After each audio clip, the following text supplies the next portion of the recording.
Kia ora, Jed. Welcome to the Dunedin Stories podcast. Kia ora. Fantastic Thanks to for have having you. me. Oh, wonderful to have you here. And let's start with an introduction of who you are and the organisation you're representing. Yeah, of course. My name's Jed McCammon, and I own Body of the Year Bakery, which is a wholesale bakery on High Street, and I also part own with two other guys, Pane Ora. Their names are Pietro and Sam. They're my business partners in Pane Ora, and we're a gluten-free wholesale bakery that supplies a lot of cafes around Dunedin, hopefully a few more. But and we're at the market, and we're doing. We've got quite a big selection at Taste Nature as well. So Fantastic. I'm going to be representing them today, or that whole journey, I guess. Yeah. And so there's a whole lot of things to unpack in that, of course, but probably the first question that springs to mind is, did you always see yourself being a baker? Was that your career dream? No, I honestly didn't really. I've always been interested always loved cooking. But I originally went to art school. So I went to art school in Dunedin. Wow. So I studied there for 4 years, and it seemed like I was going to be doing that, but I got quite burnt out. I was still quite young. I think I didn't quite know what I wanted to do. So I went overseas, went to Europe, the classic, spent a year and a half in Amsterdam, loving that city, the biking around, the sort of the culture there and everything. Funny thing is, I don't remember going to any bakeries or doing anything like that, which I would do 100% do now, which is a real, I guess it's something for me to do. But I didn't ever see myself as a baker. I thought I'd be either an artist or a teacher. Right. And I think there's a bit of teaching that has come into it being, I guess, an owner. But and creativity. You're creating. I think that's what sparked the continuation of that. I just started sort of baking in my flat with my friend. My friend was opening his bagel caravan at the time. Yeah. And I was working in schools as a teacher aide, actually. So I was like, okay, I'll do that, see how that goes. And I was doing sign language interpreting, so interpreting for kids. Wow. So I was like the mouth of the teacher for them. Yeah. There was a few kids in the class. Yeah. But it's like school hours, so there's like 9 till 3. So I did have a lot of time on my hands. And he was starting that, and I was like, oh, we could bake the bagels instead of buying them. And that kind of eventually turned into a lot of learning and a lot of practicing at home, making awful rocks, and then it eventually started to get really good, and then we just did it. I just started making them for him. And that's kind of where it started, was just a project that I was I met a friend and Every time you say something, there's even more to unpack. What about the branding itself? I'm intrigued as to how you came up with the name of Pane Ora. Pane Ora, it's an easy one actually. The other one's a harder one. Pane Ora is because the two guys I work with are Italian. Okay. They are from Sicily and Milan. Yep. And pane is bread in Italian, and Ora is like health and well-being. And I guess the whole ethos of our brand is, gluten-free is a different form. You're almost trying to replace all the things about gluten and bread and all those things that have been in our culture for years, and trying to use other things to make it. The same taste and consistency. Or something that tastes nice anyway. It would be very challenging to replicate it, and I think that's where a lot of places go wrong, in my opinion. But we wanted it to be still really healthy, and still the ethos behind good sourdough bread is like 3 ingredients and time. Right. So we have as little ingredients. We don't have any gums or any sort of those weird things that a lot of people do put in to replace the gluten proteins. So you're taking one thing out because people don't enjoy eating it, or they can't eat it, and putting things that I don't think should be in there. And there's a real rise in that movement as well, isn't there? It has been for a long time. Yeah, We're 100%. becoming a lot more aware of gluten intolerances, but also gluten.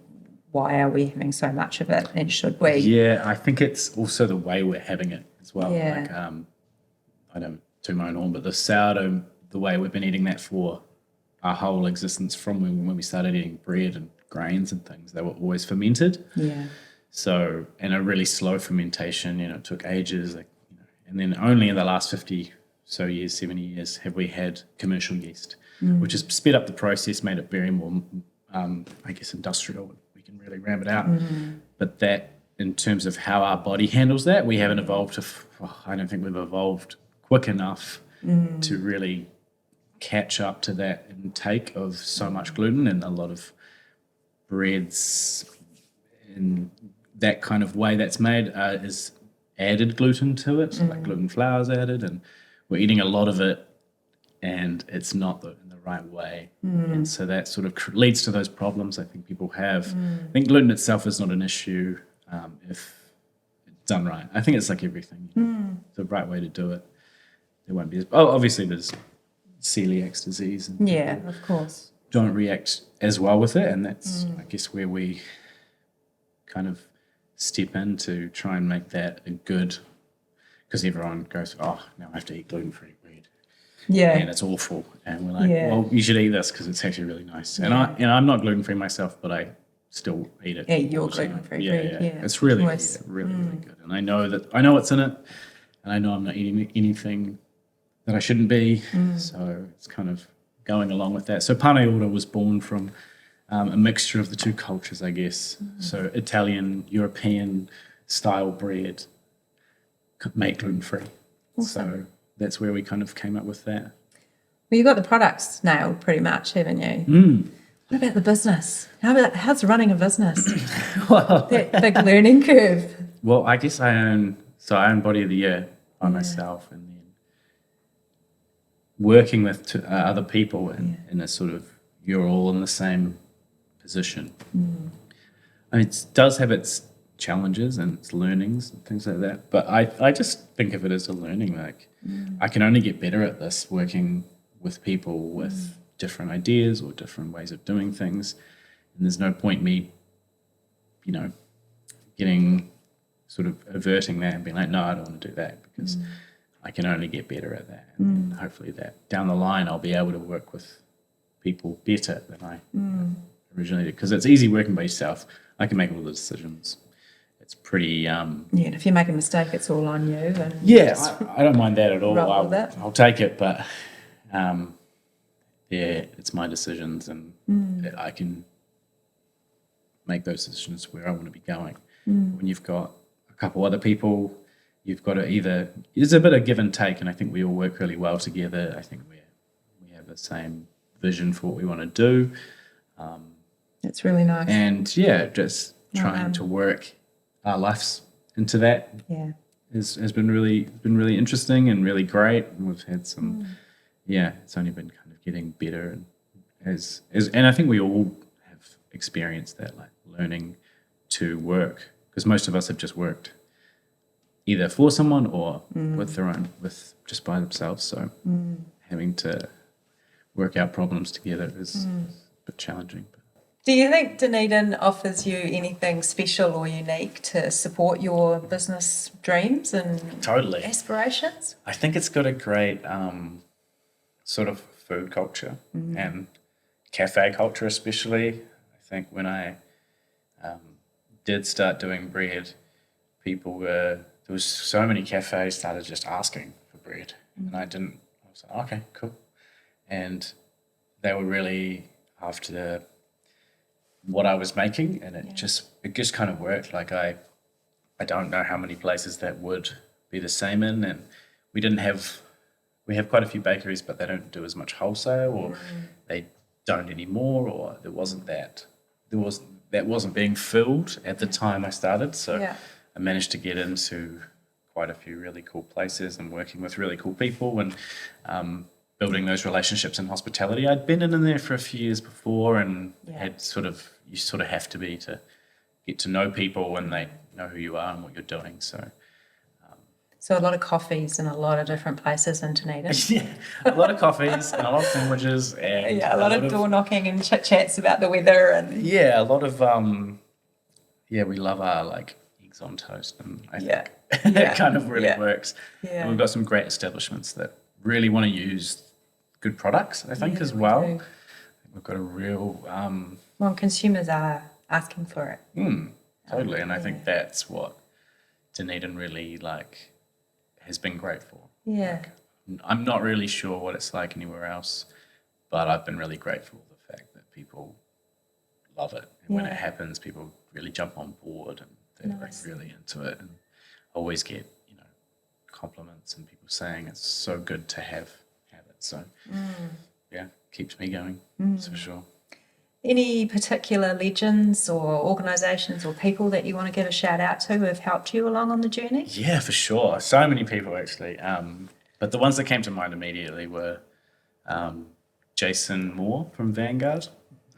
Good bloke. I started working there when I got back from my travels, and his attention to detail and his willingness to go beyond what usually people in that business in the coffee were doing, and he was getting from really specialty coffees and roasting them really different, and he was always in there trying to perfect and craft, and it was amazing to see, and I learned so much from him and the way he does things and the way he is. And it's extraordinarily authentic in his belief for sourcing product that is real and marketing or information that you put out to the consumers.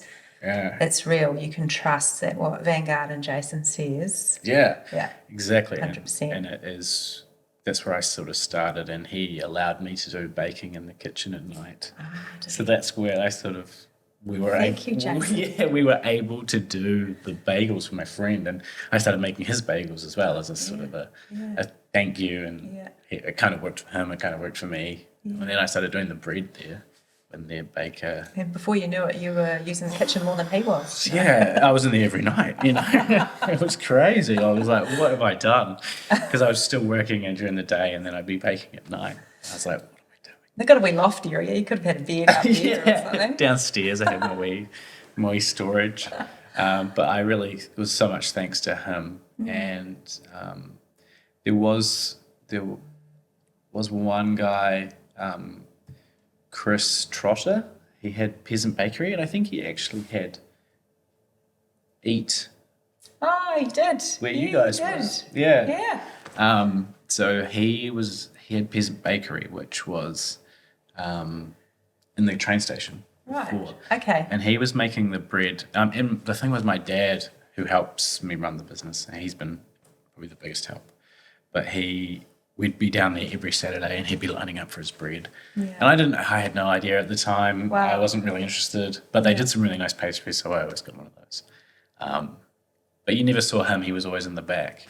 And that was always really ingrained in me, that what they did, I didn't really understand at the time what they were doing, but they had to leave that space, and they moved up to Central, and I got a message from him when I was starting it, because I started an Instagram and trying to do, I thought that's what you're supposed to do, and he messaged me saying, did I want to buy some of his old ovens and mixers? Wow. And I was so stoked, because I did know him, but I didn't really know him. So I went up there just to see him and look at the ovens, but that was a secondary thought. I wanted to talk to him, and we ended up chatting for hours about bread, and I learned so much in that small amount of time about what he did, the hours he would put in. Like, he would be there, they'd drive down with all their stuff, and then he would prep for 3 days, sell it all, and then go home. That's pretty epic. And then it was crazy the lengths he would go to do what he wanted to do, and he'd sleep there, and I was like, whoa. And he sold me the ovens I still use today, actually. He didn't scare you off from it kind of made me more emboldened, I guess, to do what I wanted to do. And he had a very similar story of just he learned to do it at home. He was making it at home and it got too big a home, so he had to move somewhere else. And I really, he helped me a lot. And I don't maybe keep as much contact with him these days. But Well, shout out to Chris. yeah, he was certainly an inspiration in the bread front anyway. And before we gloss over it, shout out to Dad for all the support as well. Yeah, 100%. And Mum. And yeah, Mum. yeah. Honestly, they've been my biggest support team. Mum does a lot of the. She paints all the aprons and Nice. does all the artwork for it. She's Great. been. Oh, well, you obviously get your artistic interest from there. And then Dad's the business side, so he's Yeah. always helping me with the numbers and the stuff I don't really want to do, but Yeah. But we have to because we're business yeah, owners. you have to, Yeah. and you end up enjoying it. Yeah. Because without that you wouldn't have the other ones. So Exactly. it's enjoyable, but. Jed, is there any changes around the industry that you want to tell the community about? Whether it's the types of products or how we're getting hold of them? Or... Yeah, we've, especially at Pane Ora, I originally just started with loaves when I first was making them, there was a need for them. But, and that's when my skills kind of ended. And when we went into Pane Ora, the guys started making almost everything because they're both gluten-free. They started making burger buns, and Sam especially was very keen on pastries.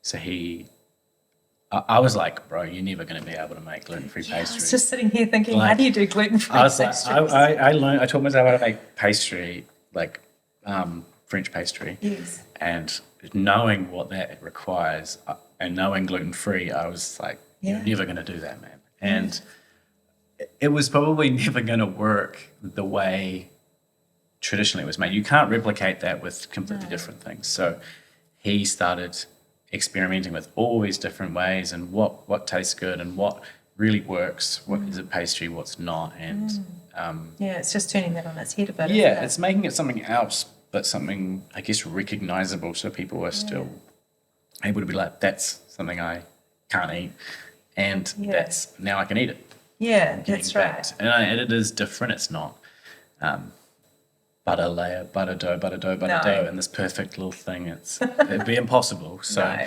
having to make and introduce the coconut oil in the dough and baking it different and working out ways to still get a similar result, and still make it really taste really nice.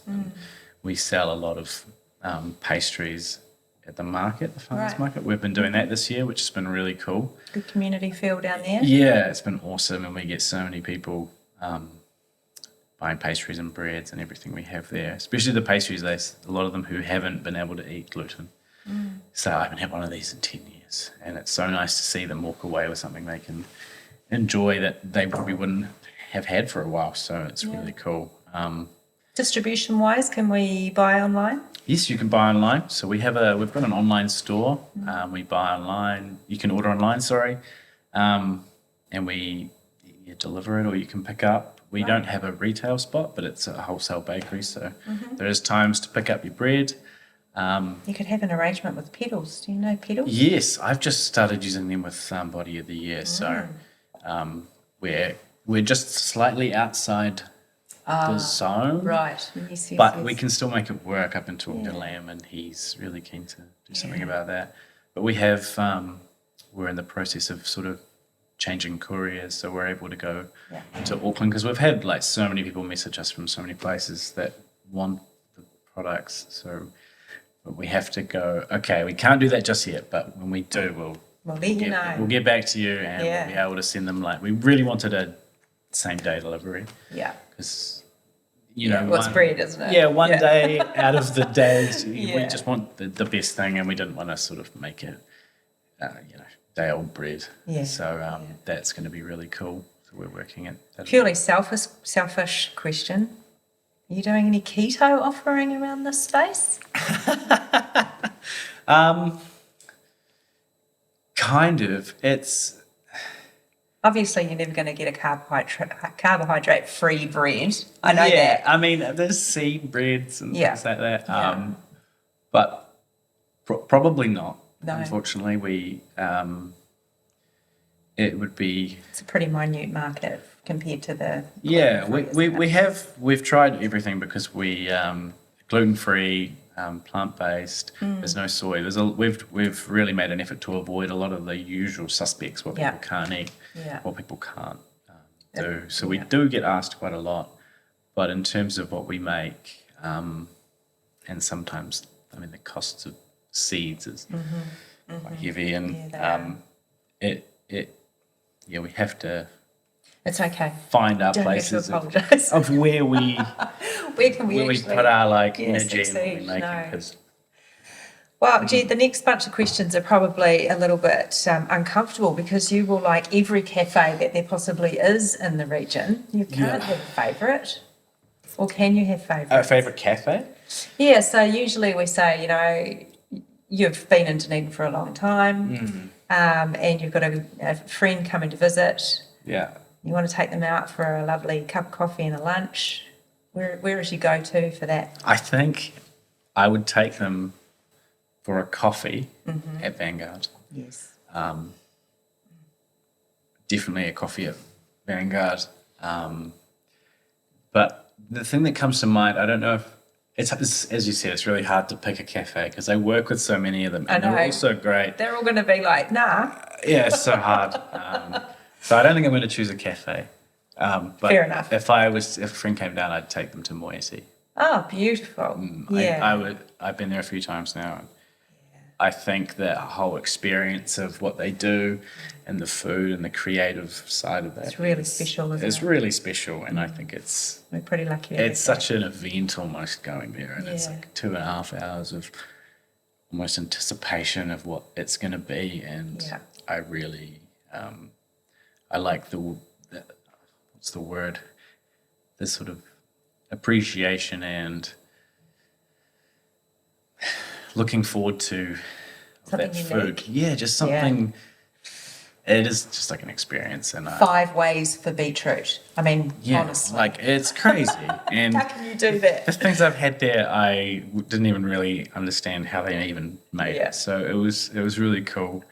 It's a great little spot, and I try and support it when I can. Yeah, nice. What about a Dunedin location? So somewhere that you would take them to get a feel for the city or just to experience something unique? I mean, that's a hard one because part of the city is it's so varied. I mean, when I went over to Europe, a lot of the places are really beautiful, but when I came back to Dunedin, I kind of appreciated how much we have of all the different parts of where I was in one sort of place. Like the peninsula is probably where I'd go. There's some amazing spots, especially on both sides actually. It's really hard, like down Purakanui is a really cool one. Up Sandy Mount, sort of Lover's Leap area is really beautiful. We usually get Aramoana, Purakanui, St. Clair. Yeah, Brighton's a really good one. Brighton's a really cool one. There's just beaches that go forever down there, and you look around and there's no one there. And you're like, exactly. It's pretty cool. Any beach overseas is so full that it's kind of crazy. Is there a local event or such that you make sure is in the calendar every year? Yeah, the annual Chook Show. Oh, tell me more. The Bird and Poultry Show. Oh. Yeah, it was just Bantam hens. It was just on. It was just on last weekend. So I saw the guinea pig show was on, but I didn't see this one. No, it's an absolute must. It's basically like chicken breeding and bird breeding. And there's such a variety of birds. For the purpose of enjoyment and pets, or are we... Competition, I guess? I don't know. It's a competitive thing. So it's like these the cat show and stuff. Yeah, these guys are breeding like these crazy... But they breed hybrids. Hybrids. But there's like a standard. So you've got your foghorn leghorn chicken, and there's a standard of what that chicken's supposed to look like. Yes. And the breeders are trying to get the breed to look exactly. Pretty much, in a nutshell. Wow. Like that, and there's imperfections and there's little things here that they can't really control because it's like this is Mother beautiful. Nature. Where was this held? Forester Park. I'm going to have to make sure I keep my eyes open next year. Yeah, and it was the 47th annual one. That's fantastic. There was also a great doco done years ago called Pecking Order. Okay. It's about chicken shows. Right. That's a fantastic watch. It's a real chicken dive people. into chicken people and what that entails and the drama behind it, and it's amazing actually. it. And it really, they're beautiful creatures, and there's such a variety that when you They do have personalities as Yeah. well. We had hens for a while, and Yeah. they definitely have personalities. and you got your barn chicken, but that's like there's thousands of other different types. varieties, and it's crazy. So Oh, Jed, that's a classic answer. Thank you so much for that. well, it was just on, so I was Beautiful. like, yeah, Nobody's going to beat that one, I don't think. The question that people do tend to struggle with is if you had the opportunity to share a Speight's or a Nacho hot chocolate with a Dunedin legend, they might have passed away or maybe not. Who would that be and why? I don't know. I just went with the first one that came to my head, but I'd share a Speight's with Jeff Wilson. Right. Yeah. Yeah. Because my name's Jed Wilson McCammon.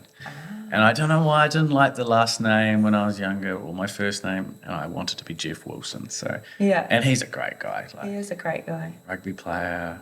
There is actually another Jeff Wilson in town who's an accountant at Findex, and people right. often, when they see his name on a list of things, they think it's beginning that Jeff Wilson.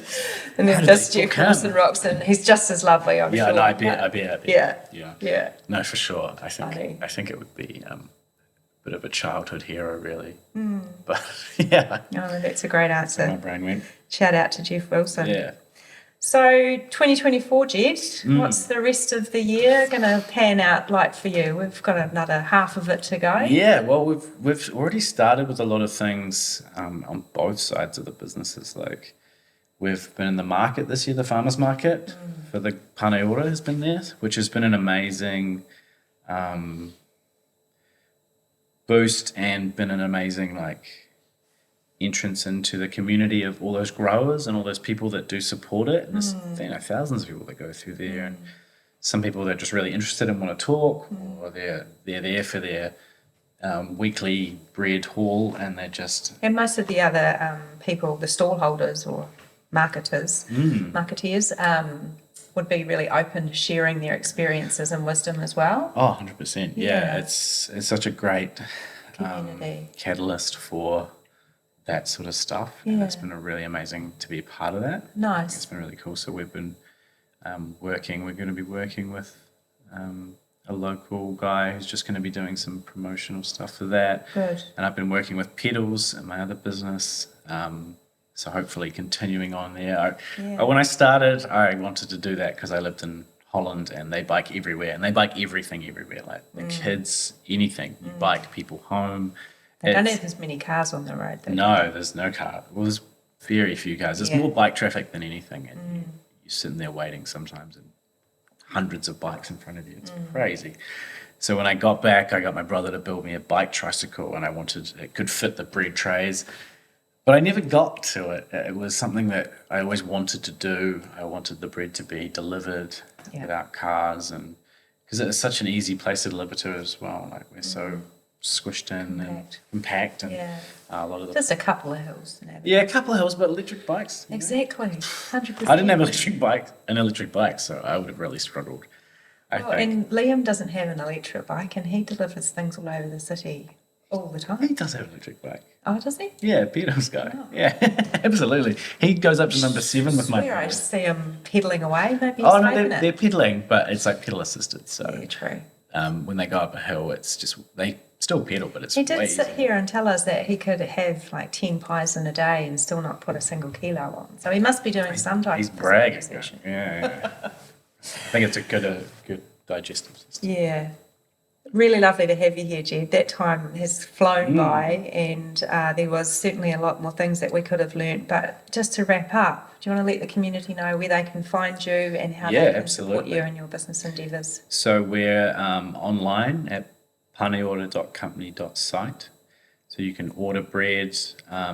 We haven't got everything on there, but at the farmers market, every Saturday we have basically all our pastries, all our bread, and we're trying new things there. So we've got pizza bases and burger buns and baguettes and all of those types. We're just seeing how they come, seeing how they, people, if they enjoy them and want them there, and bread mixes. And we have a pretty most of our range is at Taste Nature every Monday, Wednesday, Fridays when we bake. Then there's a lot of other businesses that use our products, and Maybe when people go to a cafe, they can say, "Oh, do you have Pane Ora's gluten-free and if you don't, buns?" And if not, why not? Patties and Cream use our buns, burger buns. The Esplanade use our pizza bases, and a lot of other cafes use our bread. So Awesome. it's been really cool. Well, thank you. No Thanks a worries. lot. Thank you guys. And we'll see you at the farmers market on Saturday. Yeah, 100%. Cheers, Jed. Hopefully it's not too cold. Wrap up. Yeah, exactly.